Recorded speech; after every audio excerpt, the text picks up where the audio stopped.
ఎవరి యేసని అడిగేవో, ఎవరో లేయని వెళ్ళేవో. ఎవరి యేసని అడిగేవో, ఎవరో లేయని వెళ్ళేవో. ఆత్మతోనూ శక్తితోనూ దేవుడు ఇచ్చినటువంటి జ్ఞానంతోనూ నడిపించుకునేందుకు ఆయన ఇచ్చినటువంటి ఆయుష్కాలను బట్టి మరొకసారి దేవునికి కృతజ్ఞతాస్తుతులు చెల్లించుకుంటున్నాం. మరి చిన్న ప్రార్థన చేసుకుని వాక్య సందేశానికి వెళ్దాం. కళ్ళు వచ్చినట్లయితే వాక్యాన్ని ఉద్దేశించి చిన్న ప్రార్థన చేసుకుందాం. మహాపరిశుద్ధుడు, మహోన్నతుడు, గరుడుమైన దేవా, మీకు వందనములు స్తోత్రమయ్యా. ఇదిగో నీ ఉదయకాల సమయంలో ప్రభువా, మా అందరితోనూ నాయన మీరు మాట్లాడతారని ప్రభువా, ఇదిగో నాయన మీ వాక్యం ద్వారా నా తృప్తి పరచబడతామని ప్రభువా విశ్వసించి నమ్మి ప్రభువా, మీ వాక్య ధ్యానంలో ప్రభువా మేమెన్నో మేలులను పొందుకున్నట్టుకు మీ ఎందుకు వచ్చి ఉన్నామయ్యా. ఇదిగో నాయన మీ పాద సన్నిధిలో చేరి ప్రార్థిస్తున్నా దేవా. ఇదిగో మాకున్నటువంటి నాయన ఇబ్బందులను బట్టి, మాకున్నటువంటి అవసరతలను బట్టి, మాకున్నటువంటి శ్రమలను బట్టి, ఇదిగో నాయన మాకున్నటువంటి లేమిని బట్టి ప్రార్థిస్తున్నాం నా దేవా.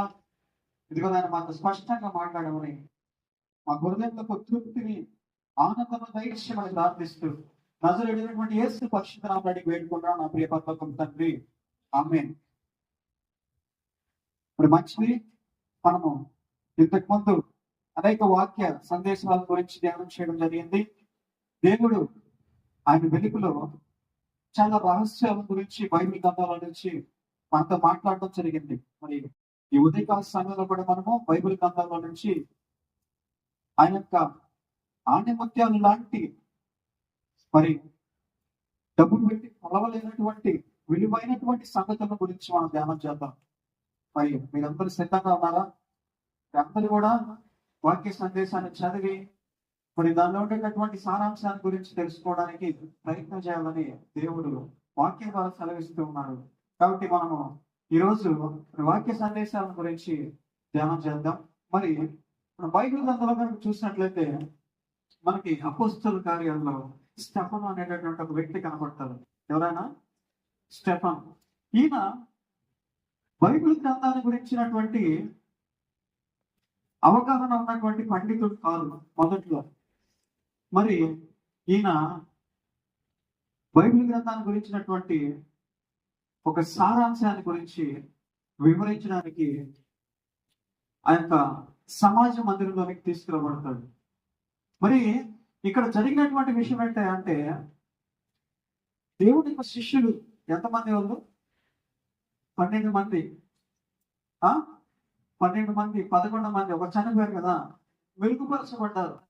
ధర్మశాస్త్రం ఎప్పటి నుంచో ఉంది. మోషే ఇచ్చినటువంటి ధర్మశాస్త్రం పాత నిబంధన కాలంలో రచించబడి మోషే ద్వారా ఇశ్రాయేలులకు అందించబడినటువంటి ధర్మశాస్త్రంలో చాలా విషయాలు ఉన్నాయి. కానీ ఈ చాలా విషయాలు అక్కడ ఉన్నటువంటి జ్ఞానులకి, పరిసయ్యులకి, సద్దుకాయులకి, ఆ సమాజ మందిరంలో ఉండేటటువంటి వారందరూ ఎవరైతే జ్ఞానులను చెప్పబడుతున్నారో వీళ్ళందరికీ కూడా అర్థం కానటువంటి విషయాలు అవి. మరి ఈ విషయాల గురించి ఈ 11 మంది శిష్యులు ధ్యానం చేయడానికి ఆ మేడగదిలో అప్పుడప్పుడు ఒక కార్యక్రమాన్ని ఏర్పాటు చేసుకొని కొంతమందిని పిలుచుకొచ్చి అక్కడ మాట్లాడుతూ ఉండేవాళ్ళు. ఇది ఒక రహస్యమైనటువంటి కార్యక్రమం ఆనాటి దినాల్లో. ఇప్పుడైతే మనం చర్చిల్లో బహిరంగంగా ప్రకటించుకుంటూ ఉన్నాము. మనకు ఒక స్వేచ్ఛ ఉంది, మత స్వాతంత్ర్యపు హక్కు ఉంది, దేవుడి గురించి ధ్యానం చేయడానికి మరి మనకైతే రాజ్యాంగం ఒక అవకాశాన్ని ఇచ్చింది. మరి ఆనాటి దినాల్లో రహస్యంగా అప్పుడున్నటువంటి చక్రవర్తికి తెలియకుండా రోమన్ సైనికుల నుంచి వాళ్ళు తప్పించుకుంటూ మరి వాక్య ధ్యానాన్ని చేస్తూ ఉండేవాళ్ళు. మరి వీళ్ళు ధ్యానం చేసేటప్పుడు అలాగే బయలుపరచబడినటువంటి కొన్ని విషయాల గురించి ఈరోజు మనం ధ్యానం చేస్తాం. ప్రభు అనేటువంటి యేసుక్రీస్తు వారు వాళ్ళతో మాట్లాడక ముందు వరకు కూడా వాళ్ళు ఎలాంటి వాళ్ళు అంటే సాధారణమైనటువంటి ప్రజలు, సర్వసాధారణమైనటువంటి జనులు వాళ్ళు. ఎప్పుడైతే ప్రభు అయినటువంటి యేసుక్రీస్తు వారు వాళ్ళతో మాట్లాడి ధర్మశాస్త్రానికి సంబంధించినటువంటి వాటి గురించి వాళ్ళకి వివరించడం మొదలు పెట్టాడో వాళ్ళ జీవితం మారిపోయింది, వాళ్ళ ఆలోచనలు మారిపోయినాయి, వాళ్ళ ప్రసంగాలు మారిపోయినాయి, వాళ్ళు ఆలోచించేటటువంటి విధానం ఎలా ఉందో దాని నుంచి ధ్యానం చేయడానికి ప్రయత్నం చేస్తాము. మరి అపొస్తలుల కార్యాలు ఒకసారి నాకు చూసినట్లయితే మరి చాలా వేస్ట్ గా ఉంటది, కొంచెం అర్థం చేసుకోవడానికి కష్టంగా కూడా ఉంటది. అయినా కూడా మనము అర్థం చేసుకోవడానికి ప్రయత్నం చేద్దాము. అక్కడ స్టెఫెన్ అనేటటువంటి ఒక వ్యక్తి సమాజ మందిరంలో మాట్లాడటము, మరి ఈ అబ్రహాము ఎక్కడి వాడు, ఎలా దేవుడు ఆయనకి పరిచయం అయ్యాడు, దేవుడు ఎలాంటి విషయాల గురించి ఆయనతో మాట్లాడాడు అని పరిచయం చేసుకుంటూ వస్తూ ఉన్నాడు. మరి 11 నుంచి కనుక చూసినట్లయితే అబ్రహాము సంతతి తర్వాత ఉన్నటువంటి ఇస్సాకు గురించి, ఇస్సాకు తర్వాత ఉన్నటువంటి యాకోబు గురించి, యాకోబు తర్వాత ఉన్నటువంటి ఎవరు యేసేపు గురించి ఆయన మాట్లాడుతూ ఒక కొత్త వ్యక్తిని పరిచయం చేస్తున్నాడు ఆ సమాజ మందిరంలో ఉండేటటువంటి జనాలకి. బాగా గమనించాలి, ఎవరిని పరిచయం చేస్తున్నాడు? ఒక కొత్త వ్యక్తిని. ఈ కొత్త వ్యక్తి పేరు ఏం చెప్తున్నాడంటే యెహోవా దూత. ఏం చెప్తున్నాడు? కొత్త వ్యక్తి పేరు యెహోవా గురించి పరిచయం చేస్తున్నాడు స్టెఫెను. వచ్చిన చదవనమ్మా 30 వచ్చిన 40 ఏళ్ళైన పిమ్మట సీనాయి పర్వతాలని మందు ఒక పొదలోని అగ్ని జ్వాలల్లో ఒక దేవదూత అతనికి అగుపడెను. మోషే చూచి ఆకర్షణమునకు ఆశ్చర్యపడి దాన్ని నిదానించి చూచుటకు దగ్గరకు రాగా, నేను మీ పితరుల దేవుడను, అబ్రహాము ఇస్సాకు యాకోబుల దేవుడను అని ప్రభువు వాక్కు వినబడిన కనుక మోషే వణికి నిదానించి చూచుటకు తెగింపలేదు. అందుకు ప్రభువు, నీ చెప్పులు విడుము, నీవు నిలిచిన చోటు పరిశుద్ధము. ఇక్కడ కనుక గమనించినట్లయితే 30వ వచనంలో అగ్ని జ్వాలల్లో ఒక దేవదూత అగ్గుపడెను అని రాశారు. అండర్లైన్ చేసుకోండి. ఏం రాశారు? అగ్ని జ్వాలల్లో ఒక దేవదూత, దేవదూత అనేది అండర్లైన్ చేసుకోండి. మరి కిందకు వచ్చి చూసినట్లయితే ఏమంటున్నాడు ఆ దేవదూత? నేను ఏమన్నాడు? అబ్రహాము ఇస్సాకు యాకోబుల దేవుడను. దేవదూత దేవుడు ఏంటి? బాగా గమనించాలి. ఇక్కడ ఆయన మాట్లాడేది ఎవరు? ఎవరు మాట్లాడుతున్నారు? మోషేతో మాట్లాడేది ఎవరంట? ప్రత్యక్షమైంది ఎవరంట? దేవదూత అని రాశారు పైన. కింద ఏముందా అంటే, నేను అబ్రహాము దేవుడును, ఇస్సాకు దేవుడును, యాకోబుల దేవుడును, మీ పితరుల దేవుడును నేను. ఈ పదం అండర్లైన్ చేసుకోండి. దేవదూత ఏంటి? దేవుడు ఏంటి? దేవదూత దేవుడు ఏంటి? దేవదూత అంటే దేవదూతే, దేవుడికి పరిచారకులు దేవదూతలు అంటే. దేవదూతలు దేవుడు ఎప్పుడు అవతల అవరు. దేవదూతలకి దేవుడికి చాలా డిఫరెన్స్ ఉంది. దేవదూతలు నమస్కారాన్ని స్వీకరించిన వాళ్ళు. యోహాను సాగిలపడి నమస్కారం చేయడానికి ప్రయత్నం చేస్తూ ఉంటే ప్రకటన గ్రంథంలో దేవదూత ఏమంటాడు? నేను నీ నమస్కారాన్ని స్వీకరించటకు అర్హుడను గాను. దేవుడొక్కడే, దేవుడొక్కడే స్తుతికి అర్హుడు, దేవుడొక్కడే మీ నమస్కారాన్ని స్వీకరించటకు అర్హుడు. తెక్కొండేశాడు అక్కడంతే. ఇక్కడ ఏమన్నాడు తెలుసా దేవదూత? నేను మీ పితరుల దేవుడును. ఇలాగే కనుక 3 సందర్భాలు కనుక చూసినట్లయితే దేవదూత ప్రత్యక్షమయ్యి భక్తులతో మాట్లాడటం, దేవదూత ప్రత్యక్షమయ్యి తానే దేవుడునని పరిచయం చేసుకోవడము, దేవదూత ప్రత్యక్షమయ్యి ఆశీర్వదించడం, దేవదూత ప్రత్యక్షమయ్యి ఆ సమాచారాన్ని గురించి తెలియజేయడం, దేవుడు పంపినటువంటి సమాచారాన్ని గురించి నిర్ధారించడం. 3 సందర్భాల గురించి ఈరోజు నేను మీకు వివరించడానికి ప్రయత్నం చేస్తాను. మరి ఆది కాండం కూడా చూద్దాం ఒకసారి. ఆది కాండం 32వ అధ్యాయము 24, 25, 26 వచనం కనుక చూసినట్లయితే ఒక నరుడు తెల్లవారి వరకు అతనితో పెరుగులాడెను, తాను అతని గెలవకుండా చూచి తన గూటి మీద అతని కొట్టెను. అప్పుడు అతడు ఆయనతో పెరుగులాడటం వలన యాకోబు తొడగూడు వసియను.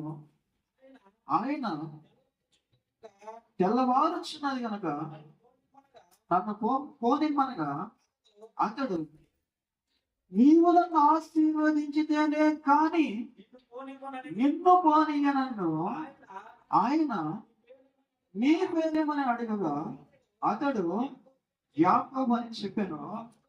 అప్పుడు ఆయన నీవు దేవునితోనూ మనుష్యులతోనూ పోరాడి గెలిచినవి గనక ఇక మీదట నీ పేరు ఇశ్రాయేలే గాని యాకోబు అనబడదని చెప్పాను.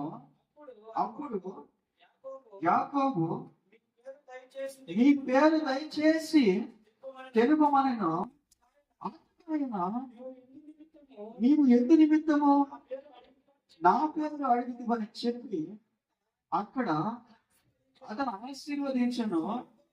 యాకోబు నేను ముఖాముఖిగా దేవుని చూచితిని, ఆయనను నా ప్రాణము దక్కినదని ఆ స్థలమునకు అని పేరు పెట్టాను. చాలా ఏమర్థం అవుతుంది ఇక్కడ? మనుష్యులు ఎదుర్కొన్నటువంటి ఈ వ్యక్తి ఎవరు?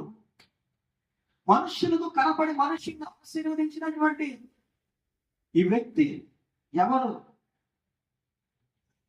మనుషులతో పరిచయాన్ని పెంచుకున్నటువంటి ఈ వ్యక్తి ఎవరు అనేటటువంటి విషయాన్ని గురించి స్టెఫను అక్కడ ఉన్నటువంటి సమాజ మందిరంలో ఉండేటటువంటి ఆ యాజకులకి, ప్రధాన యాజకులకి, జ్ఞానులకి, పరిసయ్యులకి, సద్దుకయ్యులకి, వీళ్ళందరికీ పరిచయం చేస్తున్నాడు. అక్కడ ఉన్నటువంటి ప్రజలకి ఏం పరిచయం చేస్తున్నాయా అంటే, మీకు దేవుడు తెలుసు కానీ ఇదిగో ఈ దేవదూత ఎవరైతే ఉన్నారో ఈ దేవదూత గురించి మీకు పరిచయం లేదు. మాకు తెలుసు ఈ దేవుడు దేవుడు. ఈ దేవదూత గురించి మీకు పెద్ద అవగాహన లేదు. ఈ దేవదూత ఎవరు, ఎక్కడి నుంచి వచ్చాడు, ఈ దేవదూత ఎలాంటి కార్యములు చేశాడో భూమి మీద మీకు తెలియదు. కానీ నాకు తెలుసు, మీరు సిలువ వేసి చంపినటువంటి దేవదూత ఈయనే అన్నాడు. చివరిలో చెప్పాడు. కొంచెం గట్టిగా చదువుతారు అపోస్తలుల కార్యాలు 7వ అధ్యాయం 37వ వచనం చూడండి. 37 నా వంటి ఒక ప్రవక్తను దేవుడు మీ సహోదరుల్లో మీకు పుట్టించును అని ఇశ్రాయేలుతో చెప్పిన మోషే ఇతడే.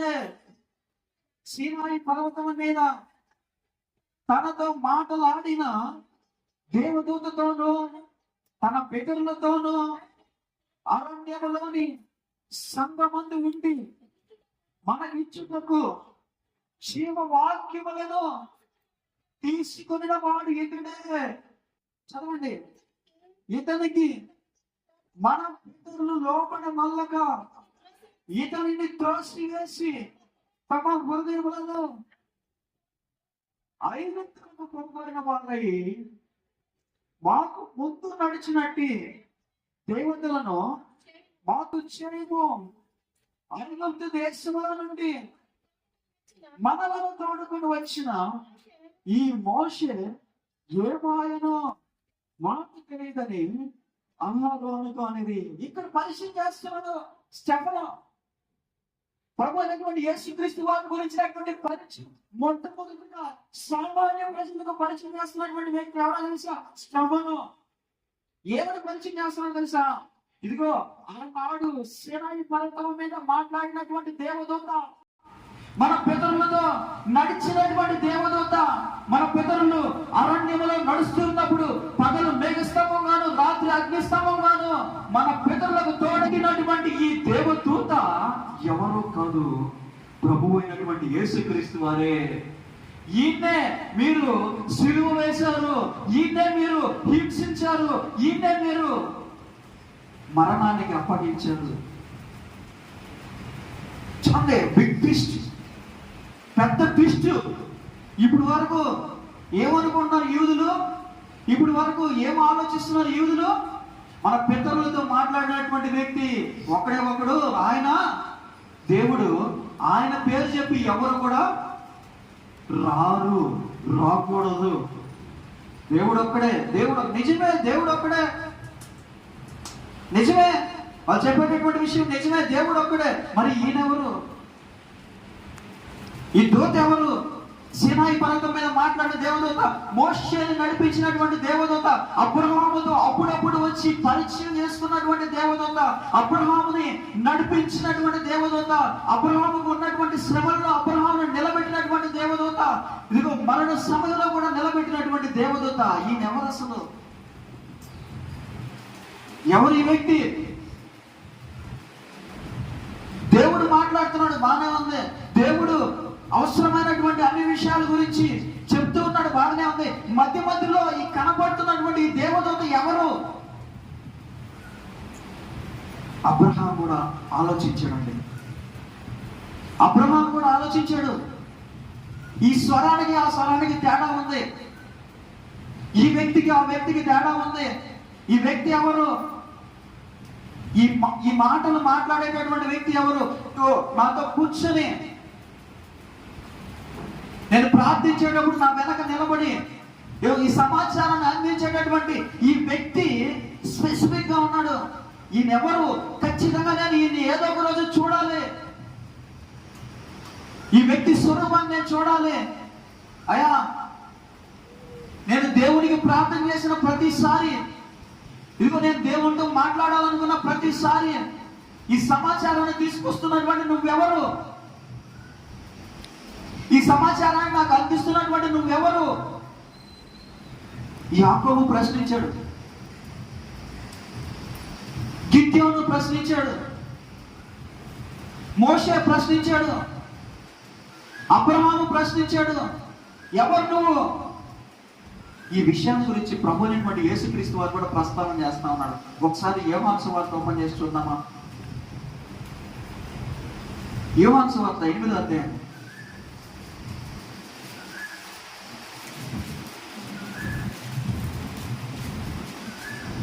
52వ వచనం, 51వ వచనం.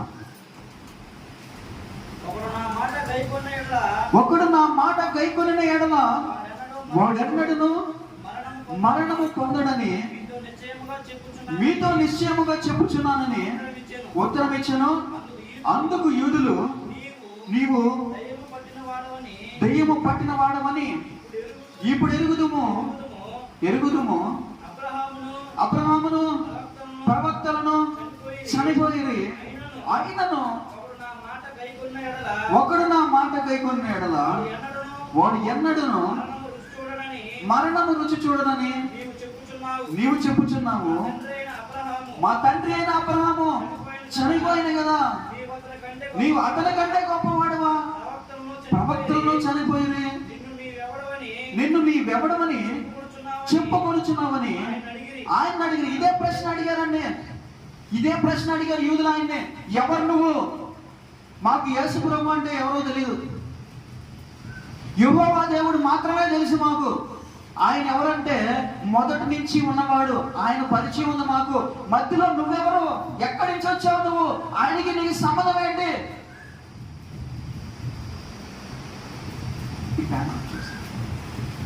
ఆయనకు నీకు సంబంధం ఏంటి? నా తండ్రి అని చెప్పుకుంటున్నావు, ఏంటి నీకు ఆయనకి సంబంధం ఏంటి? ఒకసారి వివరిస్తావా అని చెప్పి యేసు ప్రభువుని ప్రశ్నించారు యూదులు. డైరెక్ట్ గా ప్రశ్నించారు నిలబెట్టి. అప్పుడు ఆయన ఏమన్నాడు తెలుసా? కిందకి చదవండి. అందుకు యేసు నన్ను నేనే మహిమపరచుకుని ఎడల నా మహిమ వట్టిది, మా దేవుడని మీరెవరిని గూర్చి చెప్పుదురో? ఆ నా తండ్రి నన్ను మహిమపరచుచున్నాడు, మీరు ఆయనను ఎరుగరు, నేను ఆయనను ఎరుగుదును, ఆయనను ఎరుగనని నేను చెప్పిన యెడల మీ వలె నేనును అబద్ధికుడినై ఉందును గాని నేను ఆయనను ఎరుగుదును, ఆయన మాట గైకొనుచున్నాను. మీ తండ్రి అయిన అబ్రహాము. ఇక్కడి నుంచి గమనించండి, మీరు ఎవరి గురించి అయితే గొప్ప గొప్పగా మాట్లాడుతున్నారో, మీరు ఎవరి గురించి అయితే మా పితరులకు ఒక తండ్రి లాంటి వాడని చెప్పుకుంటున్నారో, ఎవరి గురించి అయితే గొప్పలు చెప్పుకుంటున్నారో ఆయన చదవండి. ఆయన నా దినము చూతునని మిగులు ఆనందించును, అది చూచి సంతోషించును. చాలండి, ఇక్కడ గమనించండి, జాగ్రత్తగా గమనించండి. మీరు అబ్రహాము గురించి చెప్పుకుంటున్నారు కదా గొప్పవాడని. ఆ అబ్రహాము నేను ఏ రోజు కనపడతానా, నేను ఏ రోజు కనపడతానా చూద్దామా అని ఆ రోజు కోసం, ఆ దినము కోసం ఎదురు చూశాడు. అయితే ఆయన నిరీక్షణ ఫెయిల్ అయిపోలేదు, కానీ ఒక రోజు నా దినాన్ని ఆయన చూశాడు. ఏం మాట్లాడుతున్నాడు ఈయన? ఏం మాట్లాడుతున్నాడు? అబ్రహాము ఎప్పుడు వాడు, యేసు ప్రభు ఎప్పుడు వాడు? అబ్రహాము కొన్ని వందల సంవత్సరాల క్రితం చనిపోయాడు. యేసు ప్రభు 40 సంవత్సరాలు కూడా లేవు ఆయనకి. ఆయన ఏం మాట్లాడుతున్నాడు యూదులతో? మీ అబ్రహాముకి నేను పరిచయం ఉన్నా, మీ అబ్రహాము నన్ను చూడాలని ఆశపడ్డాడు, ఒకరోజు చూశాడు నన్ను అన్నాడు. వెంటనే యూదులు రియాక్ట్ అవుతున్నారు. చూడండి, చదవండి కిందకి ఏమంటున్నారు వాళ్ళు. అందుకు యూదులు నీకింకను 50 సంవత్సరములైనను లేవే, నీవు అబ్రహామును చూచితివా అని ఆయనతో చెప్పగా యేసు అబ్రహాము పుట్టక మునిపే నేను ఉన్నానని మీతో నిశ్చయముగా చెప్పుచున్నాను. చూడండి, అబ్రహాము పుట్టక మునిపే నేనున్నా. అబ్రహాముకి నేను ఎవరో తెలుసు కానీ మీకు నేనెవరో తెలియదు. యాకోబుకి నేనెవరో తెలుసు కానీ మీకు నేనెవరో తెలియదు. ఇస్సాకుకి నేనెవరో తెలుసు కానీ మీకు నేనెవరో తెలియదు. నాతో పెరుగులాడినటువంటి యాకోబుకి నేను పరిచయం ఉన్నా. మంటుచున్నటువంటి పొద దగ్గర నిలబడి ముఖాముఖిగా నన్ను చూస్తూ మాట్లాడినటువంటి మోషేకి నేను పరిచయం ఉన్నా. ఇదిగో గిద్యోనుతో మాట్లాడుచున్నప్పుడు గిద్యోను నా మాట విని అనేక రకాలైనటువంటి ప్రశ్నలు అడుగుచూ ఉన్నప్పుడు నేను గిద్యోను ఎదుట నిలబడి సమాధానం చెప్తూ ఉన్నా. కానీ మీకు నేనెవరో తెలియట్లేదు. గట్టిగా స్తోత్రం చెప్తున్నాను. హల్లెలూయా. మరి అబ్రహాము నన్ను చూశాడు. అబ్రహాము నాకు పరిచయం ఉంది. అబ్రహాముతో నాకు పరిచయం ఉంది. అబ్రహాము మీకంటే ముందువాడు. అబ్రహాము ఎలాంటి వాడు నాకు తెలుసు, నేను ఎలాంటి వాడినో అబ్రహాముకి తెలుసు. మాకు మంచి పరిచయం ఉంది. కానీ ఈ రోజు నేను మీతో మాట్లాడుచున్నానంటే దానికి కారణం ఎవరంట? తండ్రి అయినటువంటి దేవుడు. ఆయనే నన్ను మహిమపరిచి ఆయనే నన్ను మీ ఎదుటకు పంపించాడు. ఇప్పుడు నేనెవరో మీకు అర్థమవుతుంది. ఇప్పుడు అర్థమవుతుంది నేనెవరో మీకు. ఎవరు వివరిస్తున్నారండి ఈ మాటలన్నీ? ఎవరు చెప్తున్నారు ఈ మాటలన్నీ యూదులకి? ఎవరు యేసు ప్రభు గురించినటువంటి పరిచయం చేస్తున్నారు యూదులకి? స్టెఫను వివరించి చెప్తా ఉన్నాడు. ఈయన ఎవరో అనుకుంటున్నారేమో. ఈయనెవరో కొత్త వ్యక్తి సడన్ గా ప్రత్యక్షమయ్యాడు అనుకుంటున్నారేమో. ఈయన కొత్త వ్యక్తి కాదు. పూర్వము మన పితరులతో మాట్లాడి మన పితరులతో నడిచినటువంటి వ్యక్తి, మన పితరులను నడిపించినటువంటి వ్యక్తి, అనేక రకాలైనటువంటి బాధల నుంచి, శ్రమల నుంచి, కష్టాల నుంచి మన పితరులను బయటికి నడిపించినటువంటి వ్యక్తి ఈ రోజు మన ఎదుట నిలబడి ఈ సిలువకి ఎక్కినటువంటి వ్యక్తి. అర్థమైపోయింది ప్రజలకి. నిదానంగా గమనిస్తూ ఉన్నారు, లేఖనాలను చెప్పుతున్నారు, లేఖనాల గురించి ఆలోచిస్తూ ఉన్నారు. మైండ్ లో తిరిగిపోతా ఉంది. స్టెఫన్ చెప్పేది నిజమేనా? నిజమే. దేవదూత, ఈ దేవదూతనే ఉంది. స్టెఫన్ చదివేటటువంటి మాట నిజమేనా? స్టెఫను చెప్పేటటువంటి ధర్మశాస్త్రము కరెక్ట్ గా ఉందా? స్టెఫను చెప్పేటటువంటి విషయాలు కరెక్ట్ గా ఉన్నాయా? ఇక్కడ దేవదూతే మాట్లాడా? ఈ దేవదూత మాట్లాడేటువంటి విషయాలు స్టెఫను చెప్పేటటువంటి విషయాలకి మ్యాచ్ అవుతున్నాయా లేదా? నిజమైన అబ్రహాము యేసు ప్రభుతో మాట్లాడింది, నిజమైన అబ్రహాము యేసు ప్రభుకి పరిచయం అయి ఉండేది అని లేఖనాలను తీసి పరిశీలన చేస్తా ఉన్నాను. లేఖనాల్లో ఉండేటటువంటి విషయాల గురించి ఆలోచించడం మొదలు పెట్టారు. నిజమేనేమో, ఈయనే మనం సెలవేసామేమో, ఈయనే చంపేశామేమో, దేవుడు ఈయనే మన ఎందుకు పంపించాడేమో. ఒక కలవరం మొదలవుతూ ఉంది అక్కడ ఉన్నటువంటి ప్రజల్లో, ఒక కలవరం మొదలవుతా ఉంది అక్కడ ఉన్నటువంటి జనులలో. వెంటనే గమనించారంటే అక్కడ ఉన్నటువంటి ప్రధాన యాజకులు, అక్కడ ఉన్నటువంటి సైనికులు, అక్కడ నిందన మోపడానికి వచ్చినటువంటి అధికారులు వెంటనే గమనిస్తున్నారు ప్రజల్ని. నిజంగా వీళ్ళందరూ మారిపోయారంటే మన పరిస్థితి ఏమైపోతుంది? నిజంగా వీళ్ళంతా తిరగబడ్డారంటే ప్రజలంతా, మన ప్రభుత్వం ఏమైపోతుంది? జనాలు కొంచెం కొంచెంగా ఎడ్యుకేట్ అయిపోతా ఉన్నారు, తెలుసుకుంటా ఉన్నారు. ఏది మంచి ఏది చెడు ధర్మశాస్త్రానికి సంబంధించినటువంటి జ్ఞానాన్ని పొందుకుంటూ ఉన్నారు జనాలు. వెంటనే దీన్ని ఆపాలి. ఏం చేయాలి? వెంటనే దీన్ని ఆపాలంటే ఏం చేయాలి? ఈ చెప్పేటటువంటి నోరును మూసివేయాలి, మాట్లాడేటటువంటి నాలుగును నొక్కివేయాలి. భయంకరమైనటువంటి జ్ఞానం అనేది. సామాన్య మనుషుడికి ప్రవక్తకి తేడా ఏంటంటే, ఒక చెయ్యి ఆ పిడికిటితో అన్నం తీసుకొచ్చి నోటి దగ్గర పెడుతూ ఉంటే మనిషి ఏం చూస్తాడంటే చెయ్యి చిన్నదా పెద్దదా, ఈ చెయ్యి పిడికిలి చిన్నదా పెద్దదా అని చూస్తాడు మనిషి. ప్రవక్త ఏం చూస్తాడో తెలుసా? ఈ అన్నం పెట్టేటటువంటి చేతికి ఉన్నటువంటి ముఖం ఎలాంటిది?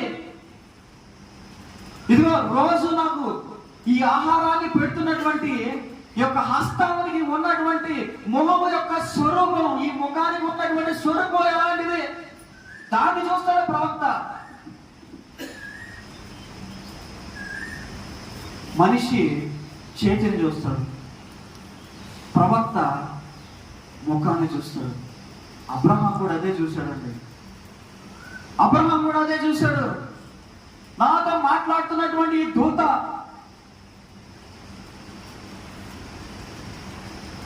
నన్ను నడిపిస్తున్నటువంటి ఈ దూత మోషే కూడా అదే చూశాడండి. ఎవరు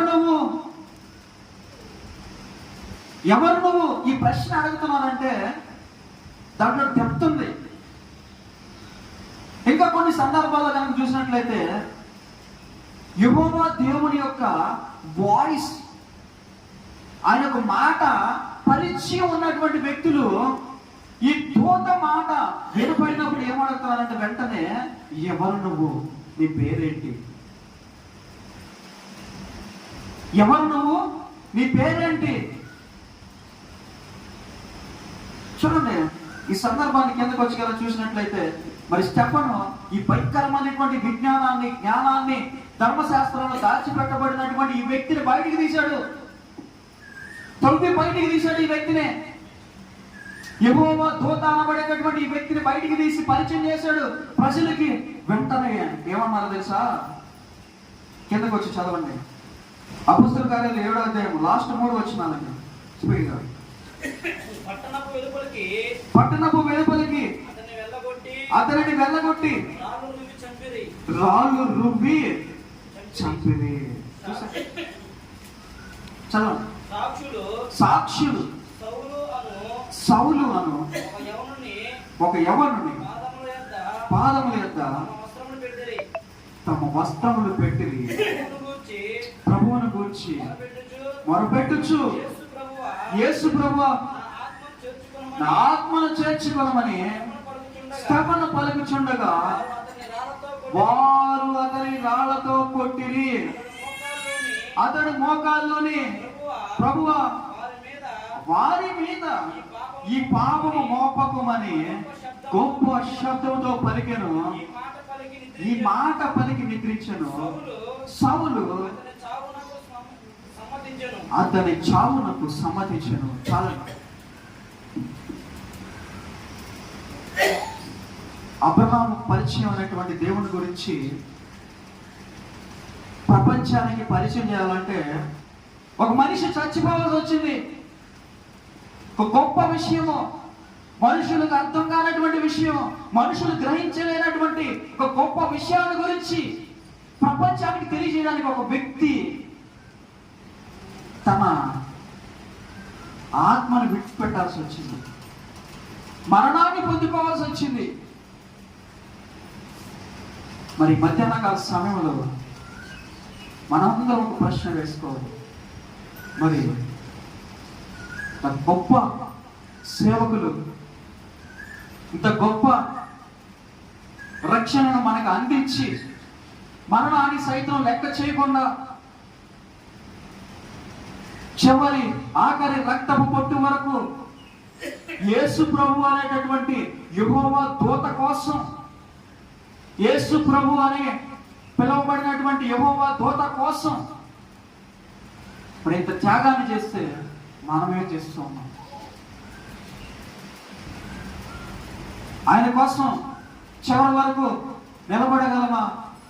ఆయన కోసం చివరి వరకు సాక్షులుగా ఉండగలమా? ఆయన కోసం చివరి వరకు ఈ వాక్యాన్ని గురించి సామాన్య జనులకు ధైర్యంగా పరిచయం చేయగలమా? ప్రశ్నించుకుందాం. మరి చివరిగా న్యాయాధిపతుల గ్రంథం 6వ అధ్యాయం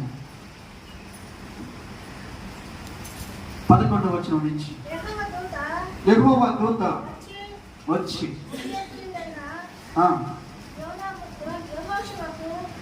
యోవాషునకు కలిగిన ఎఫ్రాలోని మస్తకి వృక్షము కింద కూర్చుండెను.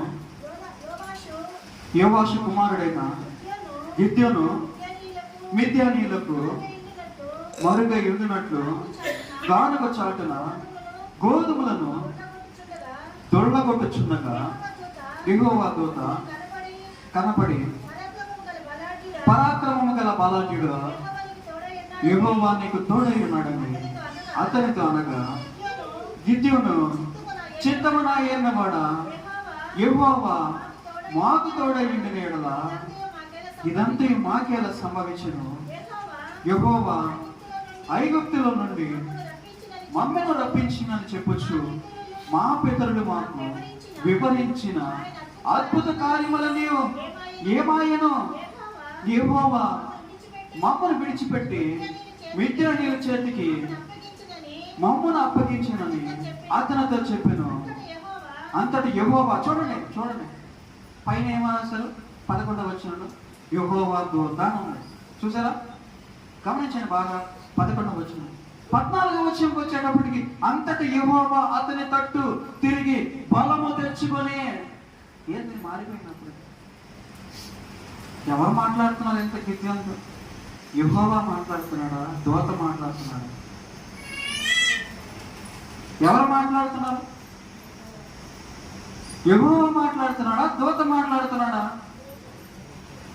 యెహోవా మాట్లాడట్లేదు, దూత మాట్లాడట్లేదు.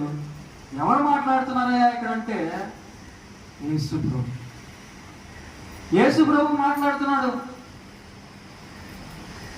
మరి ఇంకొంచెం టైం పడుతుంది దీని గురించి వివరించడానికి. మరి మనం వచ్చే వారము ఇక్కడ యేసు ప్రభు అని ఎలా నిర్ధారించాము అనే దానికి కొన్ని వాక్య సందేశాల గురించి మనం ధ్యానం చేద్దాం.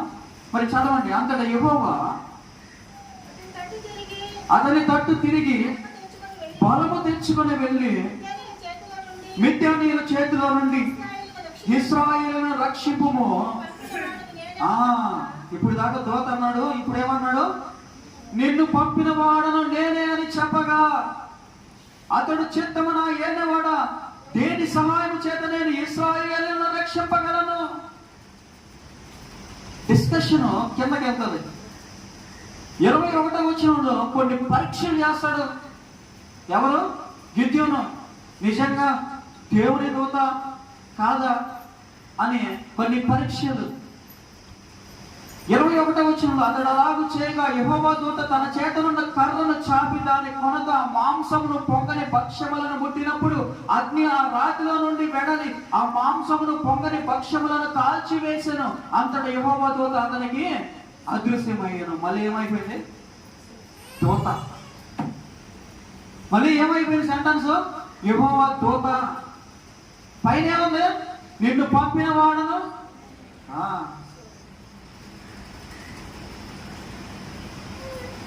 ఎవరయ్యా ఈయన అంటే, ఈయనెవరో కొత్త వ్యక్తి కాదండి. అబ్రహాముకు పరిచయం ఉన్న వ్యక్తే, మోషేకు పరిచయం ఉన్న వ్యక్తే, మరి పాత నిబంధనలో ఉండేటటువంటి భక్తులందరికీ తెలిసిన ఈయన వచ్చి నిలబడ్డాడని గుర్తుపడతారు. వాళ్ళు ప్రార్థించేటప్పుడు ఈయన స్వరం వినపడిందంటే ఈయనెవరో మాకు తెలుసు అంట. వాళ్ళు ఇప్పుడు మీరు వెళ్ళి కనుక అడిగారంటే మాకు ఆయన ఎవరో తెలుసాయా, మాకు పరిచయం ఉన్న వ్యక్తి ఆయన. ఆయన ఎవరో కొత్తోడు అనుకుంటున్నారా మీరు? కాదు కాదు, ఆయన కొత్తోడు కాదు, మాకు పరిచయం ఉన్నాడు ఆయన. ఈ సమాధానం వస్తుందండి వాళ్ళ దగ్గర నుంచి. మరి తండ్రి అయినటువంటి దేవుడు ఈయన మీద నమ్మకాన్ని ఉంచి ఈయన మీద భయంకరమైనటువంటి ఒక గొప్ప కార్యక్రమాన్ని పెట్టి యెషయా భక్తుడు అంటాడు, ఎవరంటే ఈయన రాజు. ఒక సామ్రాజ్యాన్ని ఏలడానికి, ఒక కొత్త రాజ్యాన్ని సృష్టించడానికి పరలోకము నుంచి భూమి మీదకి పంపబడినటువంటి ఒక రాజు ఈయన మీద ఏముంది? రాజ్యభారం ఉంది అంటాడు. ఏం భారం ఉంది ఈయన మీద? రాజ్యభారం ఉంది. ఈయన ఎవరు? రాజు. ఎవరికి రాజు? ఈయన ఇశ్రాయేలుకి మాత్రమే రాజు అంటే ఇశ్రాయేలుకి మాత్రమే కాదు ఆయన రాజు. క్రైస్తవ సంఘానికి ఇది ఏర్పాటు చేసుకున్నటువంటి పనిముట్లు అనేక మంది బైబిల్ గ్రంథంలో మనకు కనిపిస్తారు. మరి చివరిగా నేను కంక్లూషన్కి వస్తున్నాను. మరి స్టెఫను పరిచయం చేసినటువంటి ఈ వ్యక్తిని గురించి ఈరోజు ప్రజలకు మనము పరిచయం చేయడానికి సిద్ధంగా ఉన్నామా? కొన్ని వందల వేల సంవత్సరాల క్రితము జనులతో మాట్లాడినటువంటి ఈ వ్యక్తిని గురించి, ఒక్కడైనటువంటి దేవుడు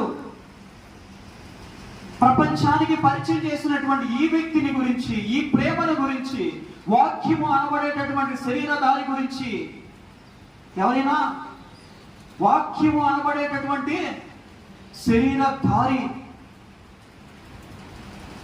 దేవుని నోట నుంచి వచ్చినటువంటి వాక్యము, ఆ వాక్యమే శరీరధారి ఈ లోకమునకు వచ్చెను. యోహాను సువార్త 1వ అధ్యాయంలో ఉంటుంది. ఈ వాక్యము గురించి, వాక్యం అనబడేటటువంటి ఈ వ్యక్తి గురించి, వాక్యము అనబడేటటువంటి ఈ వ్యక్తి గురించి ఈ మధ్యాహ్న కాల సమయంలో మీరందరూ కూడా క్షుణ్ణంగా తెలుసుకున్నారు. మరి ఎంతమందికి ఈ వ్యక్తిని పరిచయం చేస్తారు? ఎంతమందికి ఈ వ్యక్తి గురించినటువంటి చరిత్రను పరిచయం చేస్తారు? ఈరోజు బయటికి వెళ్ళి కనుక చూసినట్లయితే క్రైస్తవ మతము గురించినటువంటి సంభాషణ వింటే ఎంత బాధ కలుగుతుందంటే, అసలు యేసు ప్రభు అంటే ఎవరో తెలియదు, యెహోవా దేవుడు అంటే ఎవరో తెలియదు వాళ్ళకి, పరిశుద్ధాత్మ దేవుడు అంటే ఎవరో తెలియదు వాళ్ళకి. సంఘాలు పెట్టి వాక్యాన్ని పరిచయం చేస్తా ఉన్నారు, అబద్ధపు బోధలు చేస్తా ఉన్నారు, అబద్ధపు ప్రసంగాలు చేస్తా ఉన్నారు. డబ్బు కోసం, లేకపోతే వ్యాపారాల కోసం, లేకపోతే మనిషికి సంబంధించినటువంటి భూ సంబంధమైనటువంటి ఆశ చూపి జనాన్ని తీసుకెళ్ళి వాడుకుంటూ ఉన్నారు. ఈ మధ్యాహ్న కాల సమయంలో దేవుడు సూటిగా ఒక చిన్న వాక్యాన్ని మీకు తెలియజేస్తున్నాడు. అదేంటంటే, మీరు ఈ భూమి మీదకి పంపబడింది దేనికోసమో తెలుసా? మీరు దైవ భక్తిలో స్ట్రెంగ్త్ను పొందుకొని, శక్తిని పొందుకొని, బలమును పొందుకొని, అనేక రకాలైనటువంటి శ్రమలలో నుంచి జయించి బయటకు వచ్చి సంపూర్ణంగా మార్చబడాలి. ఇది ముఖ్య ఉద్దేశం. ఏంటి ముఖ్య ఉద్దేశం? ఈ జీవితం యొక్క ముఖ్య ఉద్దేశం ఏంటంటే సంపూర్ణంగా మార్చబడాలి. ఒక ప్రార్థన చేస్తున్నామంటే ఆ ప్రార్థనని మనం విశ్లేషించగలిగేటటువంటి వాళ్ళంగా ఉండాలి. మోకాలు నొప్పి తగ్గిపోవాలి ప్రభువా, మోకాల్లో వస్తున్నటువంటి ఈ భయంకరమైనటువంటి నొప్పి తగ్గించేయ్యా అని ప్రార్థన చేస్తే, వెంటనే ప్రార్థన చేసిన తర్వాత ఒక ప్రశ్న వేసుకోవాలి. ఎందుకు తగ్గించాలి? ఎందుకు? ఏంటి ఉపయోగం? తగ్గిస్తే బాగా నడుస్తాము. ఏంటి ఉపయోగం బాగా నడిచిన దాని వల్ల? నా బిడ్డలకి సంపద, ధనం సంపాదించి పెడతాను. సరే, సంపాదించి పెడతావు, ఏంటి ఉపయోగం? వాళ్ళ బిడ్డలు సంపాదించి పెడతారు. సరే, సంపాదించి పెడతారు, ఏంటి ఉపయోగం? వాళ్ళ బిడ్డలు సంపాదించి పెడతారు, వాళ్ళ బిడ్డలు సంపాదించి పెడతారు, ఏంటి ఉపయోగం? ఇదే ప్రశ్న ప్రతి ప్రార్థన తర్వాత వేసుకోవాలి. సమాధానం ఎలా ఉండాలో తెలుసా? ప్రభువా, ఈ మోకాలు వల్ల నేను మోకాలు వంచి ప్రార్థన చేయలేకపోతున్నాను. దైవ భక్తిలో కొంచెం కుంటుపడతా ఉంది. నా దైవ జీవితము నశించిపోతా ఉంది. అందుకే ఇదిగో ఇది అడుగుతున్నాను నీ ఎదుట. నేను నీ దగ్గరికి రావాలంటే సంపూర్ణుడిగా రావాలి కదా. ఎలా రావాలి? నీ దగ్గరికి రావాలంటే సంపూర్ణుడిగా రావాలి కదా. నేను ప్రార్థన చేయకుండా ఎలా సంపూర్ణుడు అవుతాను? నేను ప్రార్థన చేయాలంటే ఇదిగో నా శరీరం ఉండేటటువంటి ఈ అవయవము, ఈ పార్ట్ ఏదైతే ఉందో నన్ను ఇబ్బంది పెడతా ఉంది, ఎక్కువసేపు నీ దగ్గర ఉంచకుండా నన్ను నీకు దూరం చేస్తా ఉంది. ముందు దీన్ని తీసేయి. ప్రశ్నతో కూడినటువంటి ప్రార్థన అండి. ప్రభువా, మంచి ఉద్యోగాలు ఇవ్వు. ఎందుకు ఇవ్వాలి? వెంటనే ప్రశ్న, ఎందుకు ఇవ్వాలి నీకు ఉద్యోగం? ఎందుకు ఇవ్వాలి నీకు ఉద్యోగం? ప్రభువా, నువ్వు భూమి మీదకి పంపించింది దేనికి? కష్టపడమని, శ్రమల్లో నుంచి బయటికి రమ్మని, కూర్చొని తినమని కాదు, సోమరిపోతుగా బ్రతకమని కాదు, పడుకొని 24 గంటలు 18 గంటలు నిద్రపోమని కాదు కదా. నేను కష్టపడాలనుకుంటున్నా. ఇదిగో నాకున్నటువంటి ఈ జ్ఞానానికి సరిపోయేటటువంటి ఒక పని నాకు ఇవ్వు. నేను అడుగుతున్నటువంటి న్యాయమైనటువంటిదా కాదా విశ్లేషణ చేయాలి. సమాధానం తప్పకుండా వస్తుంది. సమాధానం తప్పకుండా దేవుని యొద్ద నుంచి పొందుకుంటావు. మరి విశ్లేషణతో కూడినటువంటి ప్రార్థన మనం ఎంతమంది చేస్తా ఉన్నాం? మనం అడిగేటటువంటి వాటికి వెంటనే ప్రశ్న వేసుకొని, ఎస్, దేవుని విషయంలో ఇది న్యాయమైనటువంటి కోరిక, దేవుని విషయంలో ఇది అన్యాయమైనటువంటి కోరిక కాదు, దేవుడు దీనిని మెచ్చుకుంటాడు అని ఎంతమందికి హృదయంలో జస్టిఫికేషన్ జరుగుతుందో వెంటనే మోకాలు వచ్చి ప్రార్థన చేయండి. దేవుడు మీకు సమాధానాన్ని ఇవ్వడానికి సిద్ధంగా ఉన్నాడు ఈ మధ్యాహ్న కాల సమయంలో. నా ప్రియ సహోదరి సహోదరుడా, దేవుడు పంపినటువంటి దేవదూత, దేవుని కుమారుడిగా మనకు పరిచయమైనటువంటి దేవదూత, మన కోసము శిలువలో బలియాగమైనటువంటి దేవదూత, యెహోవా దూత, ఈ మధ్యాహ్న కాల సమయంలో మన పితరులతో మాట్లాడినటువంటి దేవదూత ఈ మధ్యాహ్న కాల సమయంలో మీతో కూడా మాట్లాడడానికి సిద్ధంగా ఉన్నాడు. మిమ్మల్ని ఒక కొత్త రాజ్యంలోనికి తీసుకువెళ్ళడానికి, సంపూర్ణంగా మార్చి ఆయన లోకంలోనికి మిమ్మల్ని ఆహ్వానించుకోవడానికి ఆయన సిద్ధంగా ఉన్నాడు. ఈ మధ్యాహ్న కాల సమయంలో నువ్వు విశ్వాసంతో కూడినటువంటి ప్రార్థన చేయడానికి సిద్ధంగా ఉన్నావా? అయితే తాళ్ళ వచ్చి నాతో పాటు ఏకీభవించు. దేవుడు నీకు సమాధానాన్ని ఇవ్వడానికి, దేవుడు నువ్వు అడిగినటువంటి ప్రతి ప్రశ్నకు సమాధానాన్ని దయచేయడానికి సిద్ధంగా ఉన్నాడు. తాళ్ళ వచ్చినట్లయితే ప్రార్థన చేసుకున్నాం.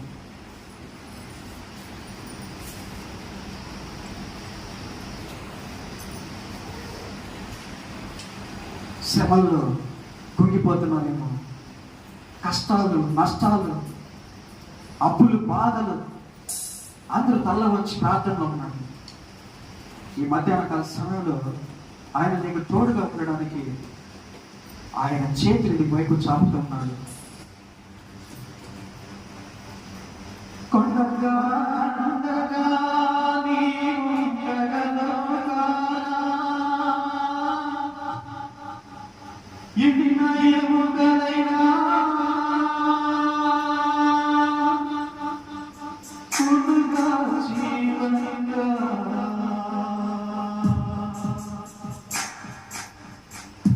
ఎండిన ఎముకలైనా కొండగా జీవనంగా.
పూర్వీకులతో దేవోగా పరిచయం వారు మాట్లాడినటువంటి దేవమైన అబ్రహాము, ఇస్సాకు, యాకోబు,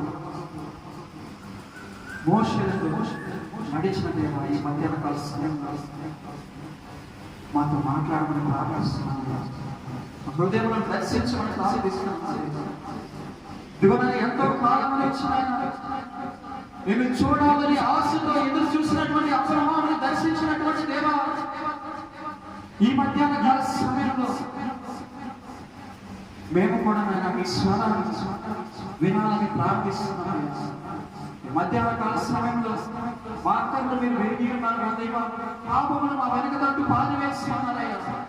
మా హృదయంలోనికి తలపు రాకపోతే మీరు గ్రహించి ఉన్నారయ్యా. మా తల్లి గర్భంలో మేము నిరూపించబడక మునుపే మీరు ఎరిగి ఉన్నారు నా దేవ. సమస్తము మీకు తెలిసి ఉన్నది. మేము కూర్చుంటా, నడుచుంటా, మేము పడుకుంటా, సమస్తమైన మీకు మొదలైనటువంటిది ఏమీ లేదు ప్రభువా. ప్రభువా, మాకు స్వస్థత దయచేయండి. ఈ సేవలో కొనసాగాలంటే ఈ శరీరంలో ఉండేటటువంటి అస్వస్థతలు మమ్మల్ని కృంగదీస్తున్నాయి నా దేవా. శరీరంలో వచ్చేటటువంటి ఈ బాధలనైనా మీ ఎదుట ప్రార్థించడానికి అడ్డుగా ఉన్నాయ్యా. ఆర్థిక సంబంధమైనటువంటి ఇబ్బందులు ప్రభువా, వీటి వల్లనైనా మేము ఈ లోకంలో అనేక దిక్కులకి పరిగెత్తాల్సి వస్తుందయ్యా. తద్వారా నీ దగ్గర నిలబడడానికి, నీతో ప్రార్థించడానికి, నీతో ముచ్చటించడానికి, నిన్ను స్తుతించడానికి, నీ గురించి మాట్లాడడానికి సమయం లేకుండా పోతున్నా దేవా. ఈ ఆర్థిక సమానమైనటువంటి ఇబ్బందులన్నింటినీ కూడా తొలగించి నీ సన్నిధిలో ఎక్కువ సమయం గడిపేందుకు, నీ సన్నిధిలో ప్రార్థించేందుకు, నేను స్తుతించేందుకు నా పూర్ణ బలంతో ఆత్మతో ఆయన ఆరాధించేందుకు సహాయం దయచేయండి ప్రభువా. ఈ లోకంలో ఏది అవసరమైనా నాకంటే మీకే బాగా తెలుసు. నేను ఎక్కడికి నడవాలో నాకంటే మీకే తెలుసు ప్రభువా. మా కుటుంబంలో మీరు ఇచ్చినటువంటి ఈ సంతానం ఏ దిక్కు మీద నిలబడాలో మాకంటే మీకే బాగా తెలుసు ప్రభువా. సహాయం దయచేయండి. సమయం మించిపోకముందే, సమయం గడిచిపోకముందే, సమయం మమ్మల్ని దాటి ముందు వెళ్ళకముందే ప్రభువా మేము జాగ్రత్తలపై ఉండి నీ స్వార్థి ప్రకటించేటటువంటి వారుగా, నిన్ను కూర్చి పరిచయం చేసేటటువంటి వారుగా, నిన్ను కూర్చి పాడేటటువంటి వారుగా నాయన అధిక జ్ఞానంతో నింపమని ప్రార్థిస్తున్నాను. విజయాన్ని పొందుకునేందుకు ప్రతి బిడ్డ ప్రభువా వారి నోట ఎందనైనా స్తెఫను ఎలాంటి జ్ఞానము పొందుకొని మాట్లాడాడో అలాంటి జ్ఞానము వారి నాలుక మీద పోయమని ప్రార్థిస్తున్నాను దేవా.